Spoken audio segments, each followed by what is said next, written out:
And this video log is going to be about what happens if you stick some kind of an overdrive into your transmission. And so this has been a long time in building up, and it's hard to dive right into this one if you haven't seen the other ones that I've done. So go back, at least 2 or 3 of the other ones, and before coming down and watching this thing.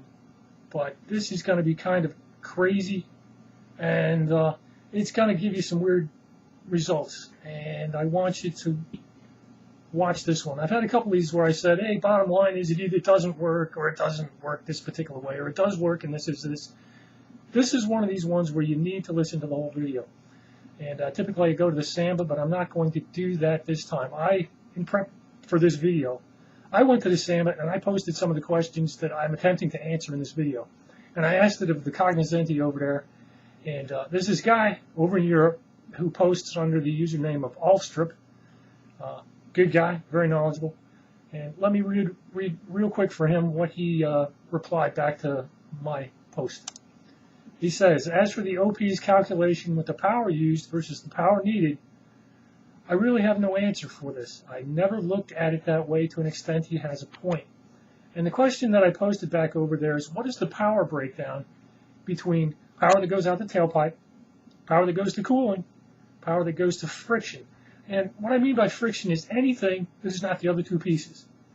Okay. Now, we already know how much power it takes to go to the wheels. Okay, that was the video that I did just before this one. And 22 to 23 horsepower is about what it takes to go down the road at 65 miles an hour. So if you've got 22 to 23 horsepower at 65, but you're running a certain amount of gasoline through the motor, well, the gasoline has a certain power content. So of that power content, a certain percentage of it goes to driving you down the road. And when you begin to look at how much power it takes to go down the road, you begin to have issues with things like all of a sudden the motor begins to become this impossibly efficient thing. If you go back over to the Samba, you've got guys saying, hey, I got a bus that'll go down the road at 32 miles to the gallon. It's 65, 70 miles an hour. Or he says, I'm driving 70 miles an hour, and I'm getting 40 miles to the gallon. And these things begin to fly in the face of the fact that the best modern vehicles that are out there, you know, these Prius engines and some of the Mazda engines and whatnot, these things don't get any more than about 33, 34, maybe 37% of the fuel energy converted to power that'll drive you down the road. And it's a Beetle. It's an ancient technology. It's got horrible friction and other problems, you know, antiquated combustion chambers and stuff like that. But we can stick a transmission gearing change on it, and maybe, and that's all I'm going to say, is that maybe you can change your mileage and get a little bit more mileage. All right, so phase 1 of what we've got to do here, we need to start with what are actual gear ratios that we can come up with. All right, so we start with a 0.93, which is what's available in my particular stuff, a 73 IRS, actually 73 newer IRS. This guy's like a 72. That's what they call a 0.89. There are 2 versions of the 0.89. This one's actually closer to 0.83. This, I believe, is what they ran in the Hot VW guys, because this guy would not have given them very much of a change. So they're running that guy right there. You can get that out of a bus. It's a 0.82. And you see this 0.74? If I can get my hand over there. All right, 0.74. The 0.74 is a special gear that was made back in the 1980s. It's a company called Transform. They're out of business. But I have one, and they do exist. So I've got that included. Now, as you come across here, you got ring and pinions. Alright, I've got a 3875, I got a 412. These would be the ones for the late model Beetle, Super Beetles. That 60s stuff came with a different ring and pinion. You wouldn't want to do those in some kind of a freeway flyer type transmission. And notice this thing right here. Some of you don't realize that, yes, at some point in time, somebody manufactured a 3.44 ring and pinion. Let's check that out here real quick. Hang on. There it is, a company called Weddell out in California. These guys build a lot of heavy-duty off-road stuff. A 344 heavy-duty ring and pinion gear for the Type 1 gearbox. So yeah, you've got another choice. I don't know if they actually make these things anymore. They were pricey, and I don't even know if you can cram them into a stock gearbox. I think there's some machine work that has to be done, but the option is out there for you, and I just wanted to show that yes, there is another ring and pinion gear out there. So continuing on, we need to take a look again at this Sankey diagram about the power flows in the internal combustion engine. And as again, typical, we clearly do not have a typical motor. What we have is a Volkswagen motor. It's air-cooled. That's not typical. It's rather atypical, as a matter of fact. And again, 5% friction loss. This is what's going to happen if you're running at full throttle. So this particular thing needs to be modified for the Beetle. And it's going to get extreme when I get to that point. But we're just going to start with this. Alright, we're then going to modify this by coming over here to this one. This is Highway. This is a modern front-wheel drive car. And the interesting thing about this is going to be a transverse mounted motor, which means it rotates in this direction. The wheels are rotating in this direction. And when you've got that kind of a rotation, if you look down here at drivetrain losses at 4 to 7%, that's very good. Our cars, given that our motor goes this direction, rotates this way, and you have to have that turn, you have to have a 90-degree turn in the torque. That 90-degree turn is rather inefficient and typically doubles these. So your drivetrain loss is going to run up to, in my particular spreadsheet, I used 12%. So it makes sense that if you've got a 90-degree turn that's known to double what happens down here, bink, 12% is reasonable. So that's what I'm going to use as far as that goes. You got your engine losses. These are going to have to be tweaked so that they can work with the Beetle. But this little guy is available at, let's see, fueleconomy.gov. And I've seen this one before. This was also posted to that thread that I started back at the SAMA. Somebody said, oh, take a look at this. And I'm like, yep, I've already been there and done that. And now you've been there and done that as well. So we, as I said, we will use some of the data here to modify the baseline for use with the spreadsheet. Alright, this crazy thing right here is what's called a brake-specific fuel consumption chart. This is the closest thing that I've been able to find to matching what was done by those hot VW guys. So what you've got here in the red is the peak fuel efficiency. This is the most efficient area that they have for producing power. And of course, as you come down here, they don't produce power efficiently. The problem with this thing is this bump up here. All right, this is like a 1990s Saturn motor, 1.9 liter. It's got a little bit more displacement than the 1745s. It also has 16 valves, and probably some port tuning to get it to have that little lump right there. But if you take this thing right here and round it down like this, like a Beetle would do, this represents horsepower. Okay, so if you take your horsepower and you round it down like this, you lose this lump. But in general, this is the shape and the pattern that you would see with that hot VW's motor. Now, what's really cool about this particular graph, it's not just that, well, it's color-coded and pretty and stuff like that, and that the powers and stuff are about the same. Notice that this peak horsepower is 124. Those hot VW guys had about 92 horsepower at 5,000, so there's 5,000. And it's got the actual horsepowers are labeled along this axis. So if I come up to this 90 line right here, and I come across like that, notice that this lump gets lopped off. So our motor would have come down into this area for the hot VW guys, and believe it or not, check it out, it's right around 5,000. So with a slight tweak of this curve, this thing very closely approximates what happens. Now, go back to that other video that I told you guys about, wherein I determined that it takes about 22 to 23 horsepower to shove a Beetle down the road. And if we come down here to this 20 horsepower right here, all right, and we move it up to about 22, 23 horsepower, and we follow that 23 horsepower line, we of course want to hit peak fuel efficiency, which is going to be back in this area right here. And look at the RPMs, 1,500, 2,000. It's even not too bad at 2,500, but at 3,000, yeah, you're starting to fall off a little bit. You're pretty far off the oranges. So what this is telling you is that if your motor is too big, you kind of fall off. You do need to have less displacement. So 1745 is not necessarily the best choice. Unless, keep in mind that unless you can bring yourself up into this curve, which means you would need to have dropped down to like 2,500 back in this area. You'd have to be back in this area, which is considerably slower than I think you can get with any standard gearing. Even that 0.82 bus won't get you there. I don't think the 0.74 will get you down there. I plan on driving my 0.74 at about 2,600 RPM, which would be somewhere in this vicinity. So Even I'm not going to be able to get that close to the peak mileage. It's just too much displacement.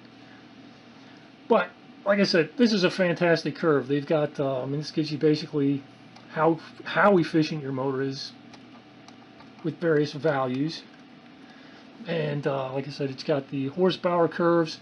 What's nice, they've got this little line that runs across like that, and this one that runs across like this, and this one that runs across like that.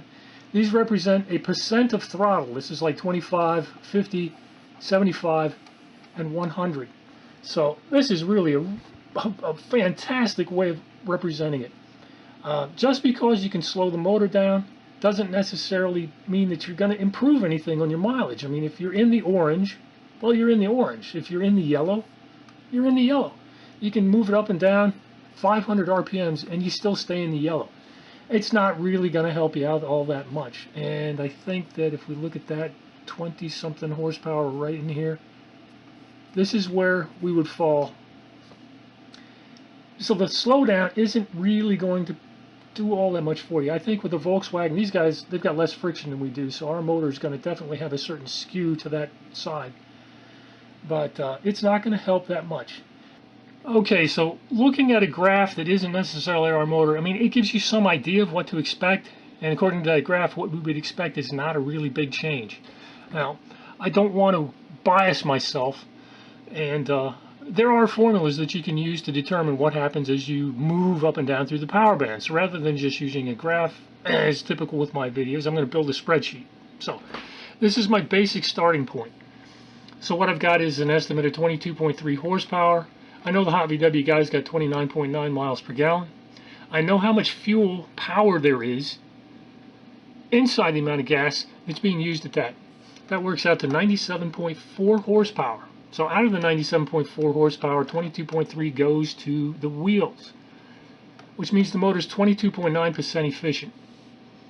Okay? They then drop their gearing in there, and they dropped to 2986. I know that the article says that they went from 3200 to 2900, but there are no gear ratios that will do that. The closest you can do is 3200 to 2986. So what they probably had was a little bit under 3200 and a little bit over 2900, and they just rounded things down, or up as the case may be. But this is where they would have been. So we're going to stick with these numbers here, 3200 and 2986. Fan, 2.28, 1.85. This is a known quantity. We have the oil pump power, which isn't very much, and it drops, not very much. The power of the transmission, of course, has to stay the same. So what you get then is a drop in total power and an increase in mileage, 30.8. Now remember, they came out, when they did this thing, they got 32.6 miles to the gallon. So we need to do a little bit more work to figure out how in the heck they came to 32.6 when my initial pass through this thing gives us 30.8. Now, first of all, we need to look at some things that are bad. Let's move up. First thing we got to do is we got to do a coolant tweak. Let me move it up a little bit higher. All right, coolant tweak. When you slow the motor down, it gives the combustion charge an opportunity for the heat contained in it to bleed off. So it will increase the rate at which heat loss goes up. So basically, you slow it down, you're going to get hotter. The question is, do you get hotter faster, or does your mileage improve faster? So based on where we were, which was 30.8, and there are any number of studies that you can look at that will tell you how fast the coolant heats up as you slow down. Pretty well known. So anyway, so we got 16.5, 16.3. Notice that my percentage went from 16.9 to 17.2. So I do have an increase in percentage, but because the motor's getting better mileage, the total power down in coolant drops. So if my total power to coolant drops, my head's going to get cooler. So I've slowed it down, my head got cooler, even though I'm losing more of the percentage of heat. That's one of the things a lot of people get stuck on. It's bad, but the overall net result is you're better. Alright, but we're not done. We still have to keep going, because clearly that one put us in the wrong direction. We're still not at 32.6. Alright, now, friction. And I was going to put it in here, but I'm not. I've decided to take it out. Alright, a lot of people believe in Berg. And I'm going to, once again, I'm going to bash Berg philosophy. Berg says as you slow down, your friction goes up. No. Basically, friction is a constant. But there is one thing in the motor where friction goes up, and that is the interface between the lifter and the cam follower. The slower you go, the more friction there is there. So the friction at that point will go up, but it is not a dominant piece of the friction in the motor. So at this point, basic friction tweak, I've increased slightly the rate at which friction power drops. This friction power will drop, but it's not going to drop as fast as you might think. So we stick in our friction tweak, and we go from 30.7 to 30.6. So we're at 37, 30.6, we're dropping. Now we need to go into the things that work well. So now we've got pumping losses. As you slow the motor down, the velocity of the air passing through the carburetors is going to drop. And when the velocity drops, the pressure differential between the outside and inside of the carb is going to become smaller, which means you're not going to pull as much gasoline through the car. And if you're not pulling as much gasoline, but you still have to produce the same amount of power, you've got to open the throttles up. Well, when you open the throttles up, you drop pumping losses. So I've got an independent line item for pumping losses. And I've taken that into account, and we've tweaked it, and noticed that we went from 30.6 to 30.8. So we've got an improvement based on pumping losses. And again, there are formulas for pumping losses. It's all built in. What else gets better? Combustion loss and gain. All right, this is where it gets kind of crazy. All right, we need to look at another graph here real quick. Let's go to this one, and we want this. All right, this little doodad is going to be kind of a pressure graph as the thing cycles all its way. All right, we've got our power. This is going to be compression. We spark, we ignite to peak pressure. We drive the piston down. This is going to be our power section. All right, we open the exhaust valve. We push out the exhaust. The intake valve open. We close the exhaust valve, and we pull in fresh charge. And we compress our charge and repeat. Anyway, from this diagram right here, you can see that there is a pressure peak. Well, when you slow the car down, what happens is, you see this ignition star right here? This ignition will produce a power peak right there. When you slow it down, I can take that ignition peak, the ignition point, and shove it that direction a little bit, which allows this to hit that same spot. This entire curve right back here, when you, it's hard to imagine, but what you're basically doing is taking the fuel, which is going to burn from this point all the way around, and you concentrated it. So it takes the peak pressure. Geez, is that visible? Yeah. Peak pressure drives up. This particular curve comes down right here. It allows you to get more work out of the motor by compressing it and squeezing it a little bit tighter. So that's an advantage that you get when you slow it down. So we come back over here to this guy right here. We have a combustion loss where I've tweaked. Which one did I tweak? I think I tweaked this guy. So we've tweaked the exhaust. Bang, 32.6. The weird part about this is that very little of that came directly from this right here, the squeezing. All right, the squeezing is definitely an effect, but it's not that strong. So you have to ask yourself, where did the rest of the 32.6 come from? Well, it all did come from the exhaust, but the trick is it's the 009 distributor. The 009 distributor, notice that ignition point right there. All right, once the 009 only has a certain amount of advance built into it. So once you've spun up to the point that it hits its maximum advance, it stops advancing. So as the motor goes faster and faster and faster, that ignition point stays at the same spot. And if it stays at the same spot, but the motor keeps going faster, this particular peak pressure point, which should be a certain number of degrees past top dead center, begins to fall backwards. When it falls backwards, it doesn't hit as high a point. You don't get as much work out of it. So what you're looking at on that initial thing that the HVW guys did, let me bring that up. And I know this thing's kind of rambling around here and there, but that's okay.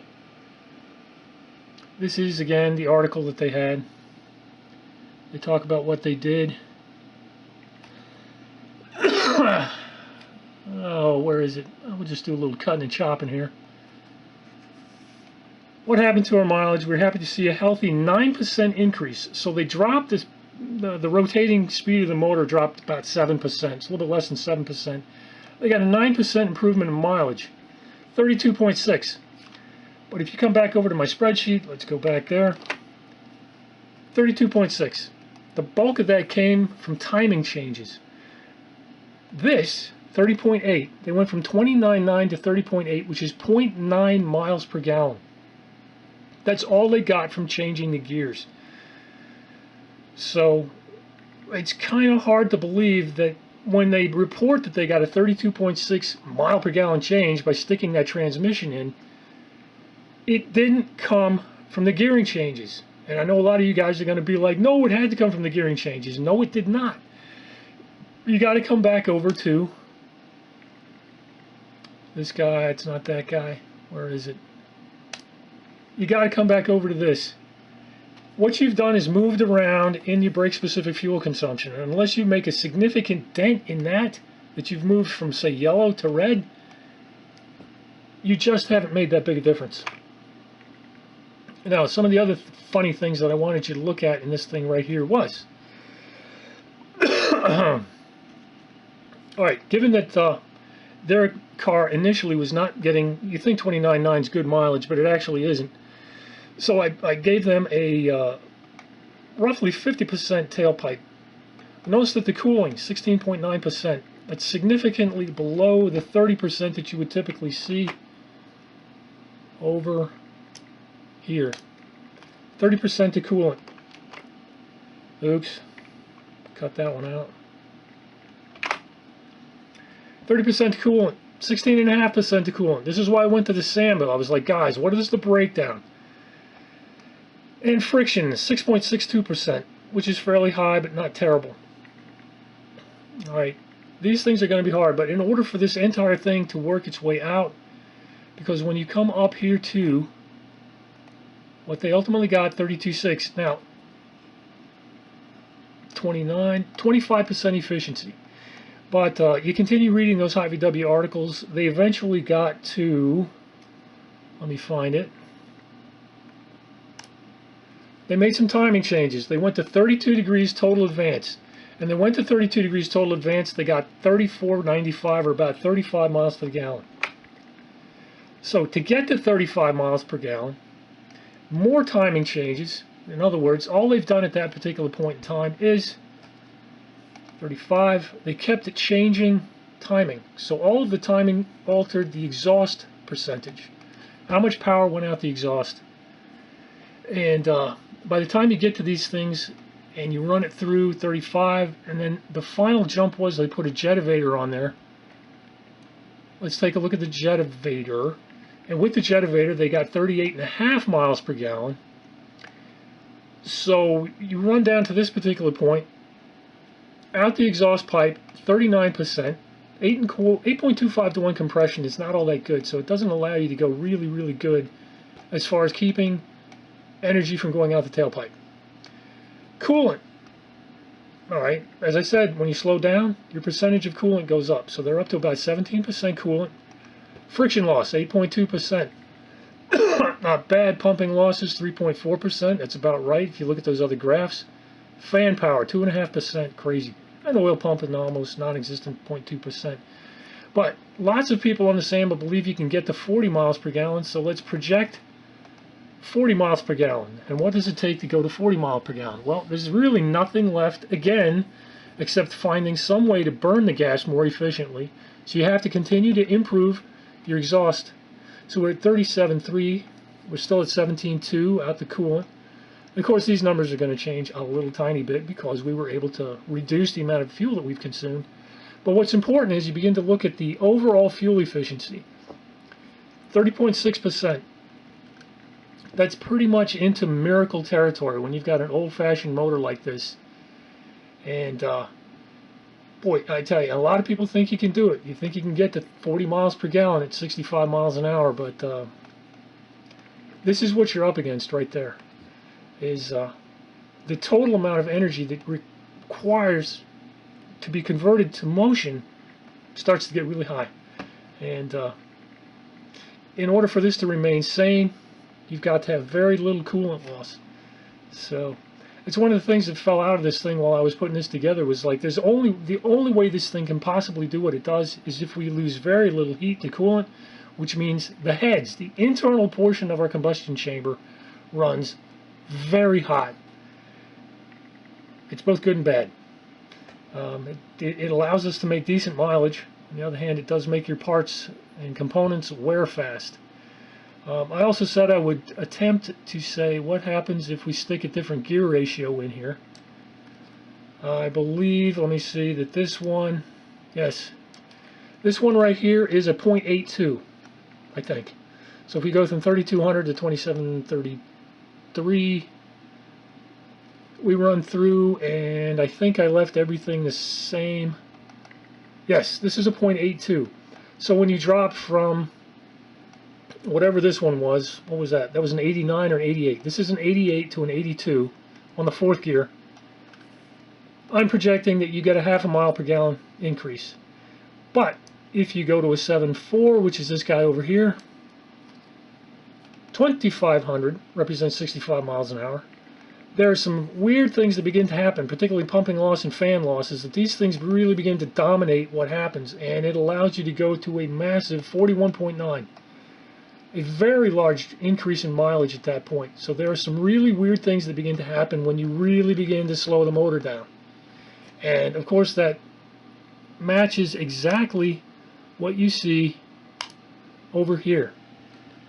That if you just do a little tiny slowdown, let's say from 3,523 horsepower, 3,000, all right, we're in here and we only slow down to here, that's not much. But if I can slow down into the orange, all of a sudden it jumps. So that's where I plan to be. With my super overdrive, I plan on jumping down into something from over here. Instead of these little tiny doodads right there, I want to get into the steep part of the curve. So where a small change gets you a very large change in this. What's interesting is that my spreadsheet pretty much shows exactly what's going on here. I could probably take my spreadsheet and map it to this guy right here. I could build one of these and let my spreadsheet show what's happening. Too much work, not worth it for me. There's a lot of interesting stuff, and I can't tell you how much time it took me to do this, but I've been sitting on this one for a long time.